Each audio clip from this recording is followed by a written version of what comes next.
படிப்பினுடைய அவசியத்தை உணர்ந்த காரணத்தினால்தான் நஞ்சு கொடுக்கப்படும் நேரம் வரை கிரேக்க நாட்டு கவிதைகளை படித்துக் கொண்டும் கேட்டுக்கொண்டும் இருந்தான் சாக்ரட்டிஸ். தூக்கு கயிற்றை முத்தமிடும் வரை படித்துக் கொண்டிருந்தான் உமர் முக்தார். தூக்கு மேடைக்கு அழைத்துச் செல்லும் வரை படித்துக் கொண்டிருந்தான் பகத்சிங். படுக்கின்ற இடம் கூட படிப்பகத்திற்கு அருகாமையில் கேட்டார் அண்ணல் அம்பேத்கர். படித்துக் கொண்டிருந்த புத்தகத்தை முடித்துவிட வேண்டும் என்பதற்காக தன்னுடைய அறுவை சிகிச்சையே அடுத்த நாள் மாற்றி வைக்க சொன்னார் பேரறிஞர் அண்ணா.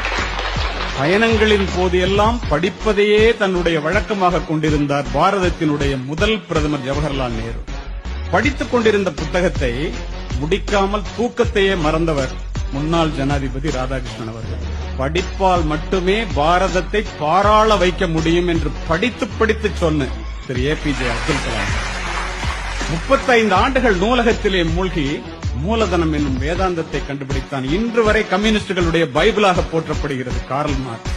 படிப்பு ஒரு மனிதனை எந்த அளவிற்கு உயர்த்தும் என்பதை ஆசிரியர்கள் உணர வேண்டும். பிக்காசோவினுடைய ஓவியத்தை விட, பீத்தோவனினுடைய இசையை விட, கம்பனினுடைய ஒரு செய்யுள், பாரதியினுடைய ஒரு பாட்டு, என் கண்ணதாசனினுடைய ஒரு வரி நம்முடைய வாழ்க்கையே புரட்டி போகிறது.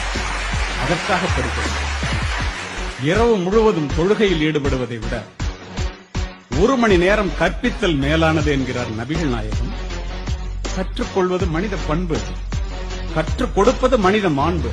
கற்க துவங்குபவன் மாணவன், கற்றுக்கொண்டே இருப்பவன் ஆசிரியர். கற்றுக் கொடுப்பதனால் தான் ஆசிரியரை கற்றுக் கொடுப்பவர் என்று சொல்லுகின்றோம்.